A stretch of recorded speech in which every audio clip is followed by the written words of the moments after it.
Hello friends, welcome to my channel study for you. So guys, आज के इस video में हम लोग देखने वाले हैं जो आपका बिहार पुलिस कांस्टेबल का एग्ज़ाम हुआ है 11 अगस्त 2024 को। उसमें जितने भी साइंस के प्रश्न पूछे गए हैं उन सभी प्रश्नों को जो है इस वीडियो में डिस्कस करने वाले हैं। तो जिन भी कैंडिडेट्स का 18, 21, 25 और 28 अगस्त को एग्ज़ाम होने वाला है, मैं आपको 100% ये गारंटी देता हूँ कि आपके बिहार पुलिस कांस्टेबल के एग्ज़ाम में यहाँ से प्रश्न ज़रूर पूछे जाएंगे। तो वीडियो को जो है लास्ट तक ज़रूर देखिएगा। और आपसे रिक्वेस्ट करता हूँ, अभी तक आपने मेरे चैनल को अगर सब्सक्राइब नहीं किया है तो बिहार पुलिस कांस्टेबल एग्ज़ाम से रिलेटेड पल पल की अपडेट के लिए जो है चैनल को सब्सक्राइब ज़रूर कर दीजिएगा। और बगल में ही आपको एक बेल आइकन यानी घंटे का निशान भी दिख रहा होगा, तो आप उसे भी जो है ज़रूर प्रेस कर दीजिएगा। तो चलिए वीडियो को स्टार्ट करते हैं। तो आपका पहला क्वेश्चन आया था कि निर्वात में ध्वनि की जो चाल है ये कितनी होती है। तो देखिए, निर्वात में ध्वनि की जो चाल है ना ये शून्य होता है। और सबसे ज़्यादा ध्वनि की जो चाल होता है ना ये आपका सॉलिड में होता है, और सबसे कम जो होता है ये आपका गैस में होता है। तो शून्य आपका यहाँ पे करेक्ट आंसर होगा।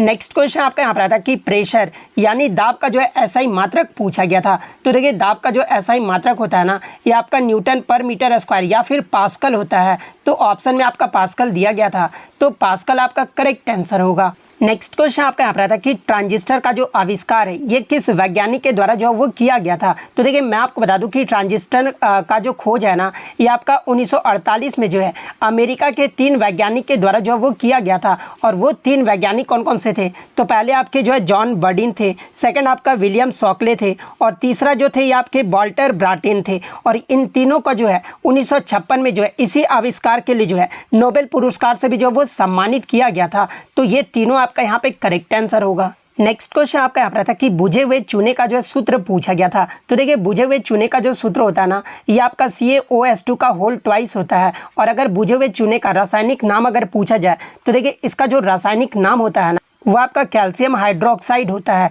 तो ये फैक्ट भी आप ध्यान में रखिएगा। नेक्स्ट क्वेश्चन आपका यहाँ पर था कि दृश्य प्रकाश की जो आवृत्ति है ना ये कितना होता है। तो देखिए, दृश्य प्रकाश की जो आवृत्ति है ना ये 400 से लेकर 700 हर्ट्ज तक होता है। तो 400 से 700 आपका यहाँ पे करेक्ट आंसर होगा। नेक्स्ट आपका यहाँ पर है कि पौधे की पत्ती किस हार्मोन के कारण जो है ये मुरझा जाते हैं। तो देखिए, पौधे की जो पत्ती है ना ये आपके एब्सिसिक एसिड के कारण जो है ये मुरझा जाती है। तो एब्सिसिक एसिड आपका करेक्ट आंसर होगा। रेशम कीट पालन को जो है ये किस नाम से जाना जाता है। तो देखिए, रेशम कीट के अध्ययन को जो है ये आपका सेरीकल्चर के नाम से जो वो जाना जाता है। तो सेरीकल्चर आपका करेक्ट आंसर होगा। नेक्स्ट आपका LPG का जो वो फुल फॉर्म पूछा गया था। तो देखिए, LPG का जो फुल फॉर्म होता है ना ये आपका लिक्विफाइड पेट्रोलियम गैस होता है। तो लिक्विफाइड पेट्रोलियम गैस आपका यहाँ पे करेक्ट आंसर होगा। सबसे हल्की धातु के बारे में पूछा गया था।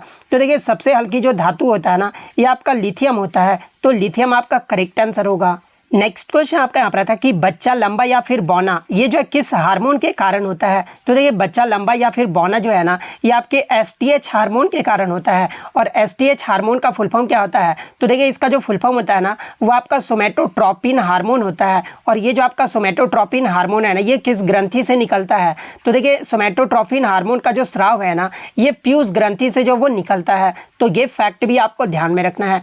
ब्लड यानी रक्त का जो है pH वैल्यू पूछा गया था। तो देखिए, रक्त का जो pH मान होता है ना वो आपका 7.4 होता है। तो 7.4 आपका यहाँ पे करेक्ट आंसर होगा।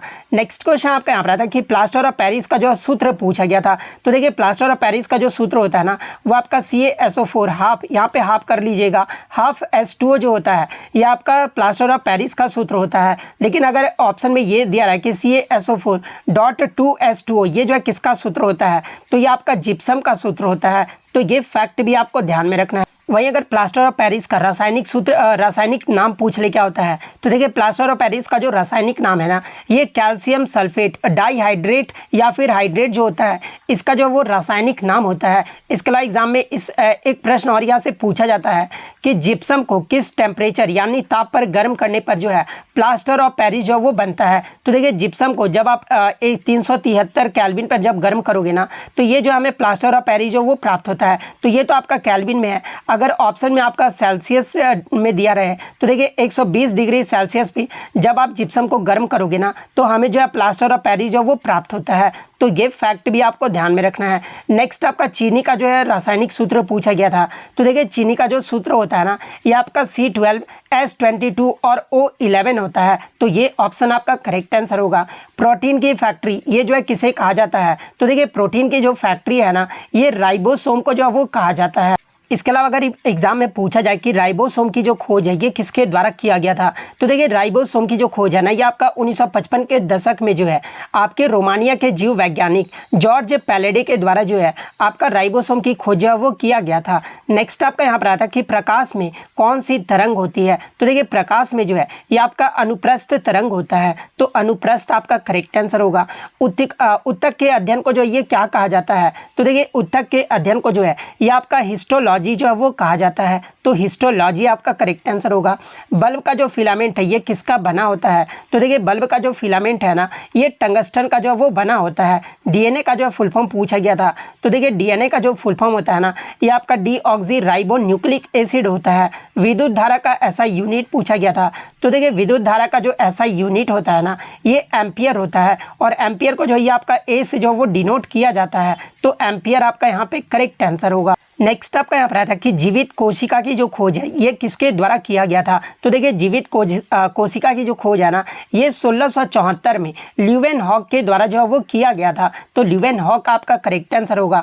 वहीं अगर मृत कोशिका के बारे में पूछा जाए तो देखिए मृत कोशिका की जो खोज है ना ये 1665 में रॉबर्ट हुक के द्वारा जो वो किया गया था। तो ये फैक्ट भी आपको ध्यान में रखना है। नेक्स्ट आपका यहाँ पर आता है कि एलपीजी का जो मुख्य घटक जो वो पूछा गया था। तो देखिए एलपीजी का जो मुख्य घटक है ना ये आपका प्रोपेन प्लस ब्यूटेन है। तो प्रोपेन प्लस ब्यूटेन आपका करेक्ट आंसर होगा। सोडियम बाइकार्बोनेट का जो आपका सूत्र पूछा गया था। तो देखिए सोडियम बाइकार्बोनेट का जो सूत्र होता है ना ये आपका NaHCO3 होता है। तो NaHCO3 आपका करेक्ट आंसर होगा। शहद का जो प्रमुख घटक जो वो पूछा गया था। तो देखिए शहद का जो प्रमुख घटक होता है ना ये फ्रुक्टोज होता है। तो फ्रुक्टोज आपका यहाँ पे करेक्ट आंसर होगा। नेक्स्ट आपका यहाँ पर है कि जो नेत्र निकट स्थित वस्तु साफ नहीं देख सकता है उसे जो है क्या कहते हैं? तो देखिए जो आंख निकट स्थित वस्तु को जो है साफ नहीं देख सकता है उसे जो है दूरदृष्टि दोष जो वो कहते हैं। अगर इंग्लिश में अगर बात करें तो देखिए दूरदृष्टि दोष को ही जो है ये आपका हाइपरमाइट्रोपिया के नाम से जो वो जाना जाता है। और दूरदृष्टि दोष में होता क्या है? तो देखिए दूरदृष्टि दोष में जो आँख होता है ना वो सामने की वस्तु को जो वो क्लियर जो वो नहीं देख पाता है और दूरदृष्टि दोष को ही जो है आपका हाइपरमाइट्रोपिया कहा जाता है। और ये जो आपका दूरदृष्टि दोष है किस लेंस के द्वारा जो वो दूर किया जाता है? तो देखिए उत्तल लेंस का जो उपयोग है ना ये आपका दूरदृष्टि दोष यानी हाइपरमाइट्रोपिया को दूर करने के लिए जो वो किया जाता है। एग्जाम में पूछा जाता है कि दूरदृष्टि दोष को दूर करने के लिए जो है किस लेंस का प्रयोग किया जाता है? तो इसका जो उत्तल लेंस का प्रयोग किया जाता है। इसके अलावा अगर एग्जाम में पूछा जाए कि जो नेत्र दूर स्थित वस्तु को साफ नहीं देख सकता है उसे जो है क्या कहते हैं? तो देखिए उसे जो आपका मायोपिया जो है वो कहा जाता है। और मायोपिया को ही जो है ये आपका निकट दृष्टि दोष भी जो है वो कहा जाता है। और निकट दृष्टि दोष के लिए जो है ये आपका अवतल लेंस का उपयोग जो है ये किया जाता है। तो ये फैक्ट भी आपको ध्यान में रखना है। नेक्स्ट आपका फोर्स यानी बल का जो है मात्रक पूछा गया था। तो देखिए बल का जो मात्रक होता है ना ये आपका न्यूटन होता है। तो न्यूटन आपका यहाँ पे करेक्ट आंसर होगा। नेक्स्ट आपका यहाँ पर था कि इलेक्ट्रॉन की जो खोज है ये किसके द्वारा किया गया था? तो देखिए इलेक्ट्रॉन की जो खोज है ना ये 1897 में जे थॉमसन के द्वारा जो है वो किया गया था। तो जे थॉमसन आपका यहाँ पे करेक्ट आंसर होगा। नेक्स्ट आपका विटामिन ई का जो है रासायनिक नाम पूछा गया था। तो देखिए विटामिन ई की कमी से जो आपका बांझपन होता है और इसका जो रासायनिक नाम होता है ना वो टैकोफेरोल होता है। तो टैकोफेरोल आपका यहाँ पे करेक्ट आंसर होगा। और देखिए मैं आपको बता दूं कि विटामिन से जो आपके लगातार प्रश्न पूछे जा रहे हैं तो जिन भी कैंडिडेट्स का आगे आने वाले शिफ्टों में है आप ध्यान में रखिएगा कि विटामिन की जो खोज है ये आपके कासिमिर फंक के द्वारा जो वो किया गया था। और विटामिन ए का अगर रासायनिक नाम आपसे पूछा जाए तो देखिए विटामिन ए का जो रासायनिक नाम होता है ना वो आपका रेटिनॉल होता है।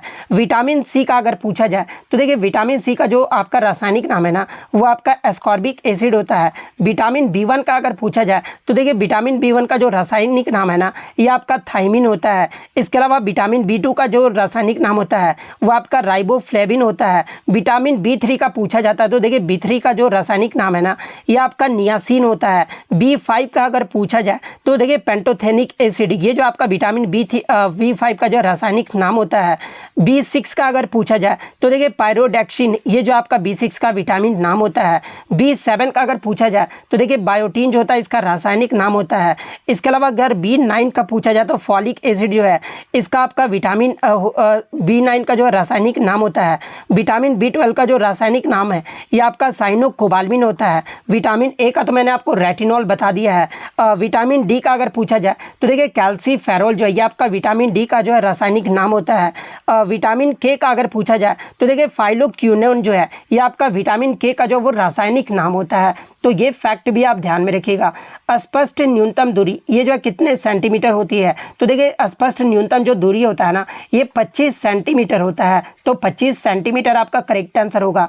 अस्थि के अध्ययन को जो ये क्या कहा जाता है तो देखिए अस्थियों के अध्ययन को जो है ये आपका ऑस्टियोलॉजी जो है वो कहा जाता है। तो ऑस्टियोलॉजी आपका करेक्ट आंसर होगा। नेक्स्ट आपका यहाँ पर आता है कि निम्न में से कौन सा स्त्री हार्मोन है। तो देखिए स्त्री हार्मोन की बात कर ले तो देखिए एस्ट्रोजन और प्रोजेस्टेरोन ये जो आपके स्त्री हार्मोन है। इसके अलावा अगर पुरुष के सेक्सुअल हार्मोन की बात कर ले तो देखिए पुरुषों में जो मुख्य सेक्स हार्मोन होता है ना ये आपका टेस्टोस्टेरोन होता है। तो ये फैक्ट भी आप ध्यान में रखिएगा। विटामिन B2 का जो रासायनिक नाम पूछा गया था तो ये आपका राइबोफ्लेविन होता है। फ्लेमिंग का हस्त नियम से आपका प्रश्न पूछा गया था तो देखिए ये जो आपका फ्लेमिंग का हस्त नियम है ना ये करंट के दिशा को जो वो बताता है। तो ये वाला ऑप्शन आपका करेक्ट आंसर होगा। कान में हड्डियों की संख्या पूछी गई थी तो देखिए कान में जो हड्डी की संख्या होती है ना वो आपका 6 होता है। और देखिए मनुष्य के शरीर में जो सबसे छोटी हड्डी भी होता है ना वो आपका कान की ही हड्डी होता है जिसे स्टेपिस के नाम से जो वो जाना जाता है। तो अगर एग्जाम में पूछा जाए कि मनुष्य के शरीर में सबसे छोटी हड्डी कौन सा होता है तो ये आपका स्टेपिस होता है। नेक्स्ट आपका यहाँ पर आता है कि लड़ो उड़ो हार्मोन के नाम से ये जो है किसे जाना जाता है तो ये आपके एड्रेनलिन को जो वो जाना जाता है। फल पकाने वाले हार्मोन ये कौन से होते हैं तो देखिए फल पकाने वाले जो हार्मोन है ना ये आपके एथिलीन होते हैं। तो एथिलीन आपका करेक्ट आंसर होगा। संवेग में परिवर्तन किसके समानुपाती होता है तो देखिए संवेग में जो परिवर्तन होता है ना ये आपका बल का जो है वो डायरेक्टली प्रोपोर्शनल होता है। आप F=ma देखे होंगे। जल का pH मान पूछा गया था तो देखिए शुद्ध जल का जो pH मान होता है वो आपका 7 होता है। तो 7 आपका करेक्ट आंसर होगा। नेत्र का कौन सा भाग जो है इनमें से दान में जो वो दिया जाता है तो देखिए ये जो आपका नेत्र में जो आपका कॉर्निया भाग होता है ना इसे जो वो दान में दिया जाता है। तो कॉर्निया आपका यहाँ पे करेक्ट आंसर होगा। पक्षी के अध्ययन को जो है क्या कहा जाता है तो देखिए पक्षी के अध्ययन को जो है ये आपका ऑर्निथोलॉजी जो है वो कहा जाता है। तो ऑर्निथोलॉजी आपका करेक्ट आंसर होगा। नेक्स्ट आपका यहाँ पर क्वेश्चन आया था कि आधुनिक आवर्त सारणी में कितने आवर्त और कितने वर्ग होते हैं। तो देखिए आधुनिक आवर्त सारणी में जो है आवर्त की जो संख्या होती है यानी पीरियड्स जो होते हैं वो आपके 7 पीरियड्स होते हैं। और ग्रुप की बात कर ले तो इसमें आपके 18 ग्रुप होते हैं। तो 7 और 18 आपका करेक्ट आंसर होगा। बॉक्साइट जो है ये किसका अयस्क है तो देखिए बॉक्साइट जो है ये आपका एल्यूमिनियम का अयस्क है। तो एल्यूमिनियम आपका करेक्ट आंसर होगा। गेहूं का जो है साइंटिफिक नेम यानी वैज्ञानिक नाम पूछा गया था तो देखिए गेहूं का जो वैज्ञानिक नाम होता है ना वो ट्रिटिकम स्टीवम होता है। तो ट्रिटिकम स्टीवम आपका करेक्ट आंसर होगा। पीएच स्केल आविष्कारक कौन है तो देखिए पीएच स्केल की जो आविष्कार है ना ये सोरेनसन के द्वारा जो है 1909 ईस्वी में जो वो किया गया है। तो सोरेनसन आपका यहाँ पे करेक्ट आंसर होगा। और आप कमेंट करके ज़रूर जवाब दीजिएगा कि पीएच का जो है फुल फॉर्म क्या होता है, ये जो आप कमेंट करके ज़रूर जवाब दीजिएगा। नेक्स्ट आपका यहाँ पर आता है कि मधुमक्खी पालन को जो है क्या कहा जाता है तो देखिए मधुमक्खी पालन को जो है ये एपीकल्चर के नाम से जो वो जाना जाता है। तो एपीकल्चर आपका करेक्ट आंसर होगा। नेक्स्ट आपका यहाँ पर आता है कि निम्न में से अक्रिय गैस कौन सा है तो देखिए समूह 18 के तत्व को जो है ये आपका इनर्ट गैस, उत्कृष्ट गैस या फिर अक्रिय गैस के नाम से जो वो जाना जाता है। तो देखिए आपके जो वो 7 अक्रिय गैस यानी आपके जो है इनर्ट गैस होते हैं और वो कौन कौन से तो पहला आपका हीलियम हो गया, सेकंड आपका नियोन हो गया, आर्गन, क्रिप्टॉन, जीनोन और रेडॉन ये सभी जो होते हैं ये आपके अक्रिय गैस होते हैं। तो इनमें से आपका 3 तो ऑप्शन में दिया गया था। इसके अलावा जो चौथा ऑप्शन होगा ना वो आपका यहाँ पे करेक्ट आंसर होगा।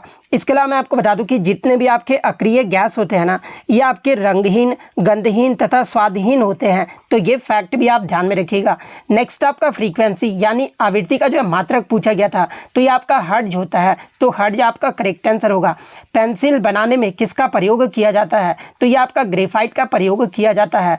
स्पेक्ट्रम में जो है सबसे अधिक झुकाव ये जो है किस रंग का होता है? तो देखिए स्पेक्ट्रम में सबसे अधिक जो झुकाव है ना ये बैंगनी रंग का होता है, तो बैंगनी आपका यहाँ पे करेक्ट आंसर होगा। सोलर कुकर में किस दर्पण का प्रयोग किया जाता है?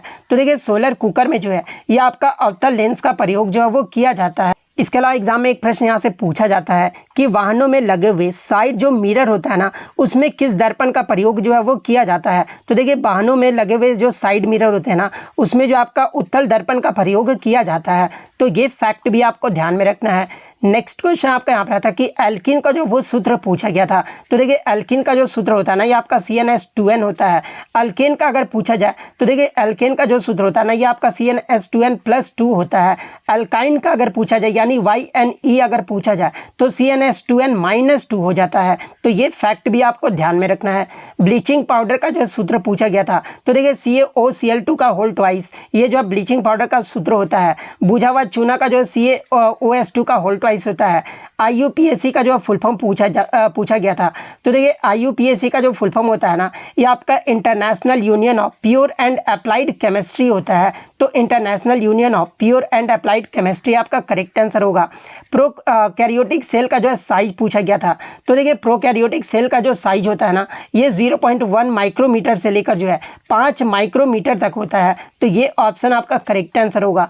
1 न्यूटन में कितने डाइन होते हैं? तो देखिए 1 न्यूटन में जो आपका 10⁵ डाइन होता है। अगर पूछा कि 1 डाइन में कितने न्यूटन होते हैं तो ये आपका 10⁻⁵ जो है वो न्यूटन होता है। द्रव्यमान एक आपका न्यूमेरिकल से प्रश्न आया था। प्रश्न ये पूछा गया था कि किसी पिंड का द्रव्यमान जो है वो 2 गुना तथा वेग जो है वो आपका आधा करने पर उसकी जो गतिज ऊर्जा है ना वो क्या होगी? तो देखिए गतिज ऊर्जा का फॉर्मूला आपका क्या होता है? तो क्या kinetic energy equal to ½ mv² होता है। तो देखिए जब आप द्रव्यमान यानी मास को दुगुना कर दोगे और यहाँ पर वेग यानी वेलोसिटी को आप अगर हाफ कर दोगे तो यहाँ पर जो गतिज ऊर्जा होगा ना वो आधा हो जाएगा। आप इस फॉर्मूले पे बैठा के भी जो है वो सॉल्व कर सकते हैं, तो आधा आपका यहाँ पे करेक्ट आंसर होगा। तंत्रिका तंत्र की जो इकाई पूछी गई थी, तो देखिए तंत्रिका तंत्र की जो इकाई होता है ना ये आपका न्यूरॉन होता है, तो न्यूरॉन आपका यहाँ पे करेक्ट आंसर होगा। ग्लूकोज का जो फार्मूला पूछा गया था, तो देखिए ग्लूकोज का जो फार्मूला होता है ना ये आपका C6H12O6 होता है, तो ये फार्मूला आपका करेक्ट आंसर होगा।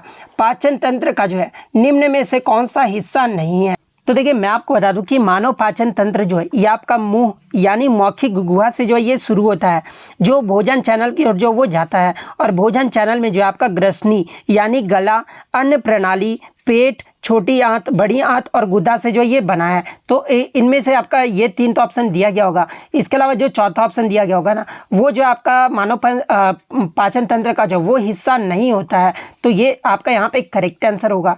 नेक्स्ट क्वेश्चन आपका यहाँ पर था कि कैथोड रे में जो है कौन सा आवेश होता है? तो देखिए कैथोड रे की बात कर ले तो इसमें जो आपका ऋणात्मक आवेश होता है, वहीं अगर एनोड की बात कर ले तो देखिए एनोड में जो है ये आपका धनात्मक आवेश होता है, तो ये फैक्ट भी आपको ध्यान में रखना है। नेक्स्ट क्वेश्चन आपका यहाँ पर था कि आर्गन की जो खोज है ये किसके द्वारा किया गया था? तो देखिए आर्गन की जो खोज है ना ये आपका 1894 में जो है स्कॉटिक रासायनिक सर विलियम्स रामसे और अंग्रेजी रसायनक लॉर्ड रेले के द्वारा जो वो किया गया था, तो ऑप्शन में आपका रेले दिया गया था, तो रेले आपका यहाँ पे करेक्ट आंसर होगा। नेक्स्ट क्वेश्चन आपका यहाँ पर था कि एक चालक का जो प्रतिरोध है ना ये किसके जो है व्यत क्रमानुपाती यानी इन्वर्सली प्रोपोर्शनल होता है? तो देखिए एक चालक का प्रतिरोध, अगर चालक के प्रतिरोध की बात कर ले यानी प्रतिरोधक होता क्या है प्रतिरोध? तो देखिए किसी भी चाल का गुण जो इसके माध्यम से विद्युत धारा के प्रवाह का जो है विरोध करता है उसे जो है आपका प्रतिरोध जो वो कहा जाता है, और प्रतिरोध को जो आपका यहाँ पर R से जो वो डिनोट किया जाता है, और R का जो ऐसा यूनिट होता है यानी प्रतिरोध का जो ऐसा यूनिट होता है वो आपका ओम होता है, और ओम को जो है ऐसे दर्शाया जाता है। तो अगर पूछा जाए कि प्रतिरोध का ऐसा यूनिट क्या होता है तो ये आपका ओम होता है, और R इक्वल टू क्या होता है? तो R इक्वल टू ρL/A होता है, और ρL/A होता है, और ये आपका जो रो है ये क्या हो गया? तो देखिए ये जो आपका रो होता है ना ये आपका प्रतिरोधकता होता है। इसके अलावा एल की बात कर ले तो एल जो होता है ये आपका लंबाई होता है, और ए जो होता है ना ये आपका क्या होता है? तो ये आपका अनुप्रस्थ काट का क्षेत्र यानी एरिया ऑफ क्रॉस सेक्शन होता है। तो यहाँ पर व्यत क्रमानुपाती पूछा गया था, यानी कौन सा यूनिवर्सली प्रोपोर्शनल होता है प्रतिरोध का? तो ये आपका एरिया ऑफ क्रॉस सेक्शन होता है, तो यहाँ पर आपका अनुप्रस्थ काट का क्षेत्र जो है वो करेक्ट आंसर होगा। इसके अलावा एल्डिहाइड का जो है आपका सूत्र पूछा गया था। तो देखिए एल्डिहाइड का जो नॉर्मल सूत्र होता है ना, ये आपका RCHO होता है। तो RCHO आपका करेक्ट आंसर होगा।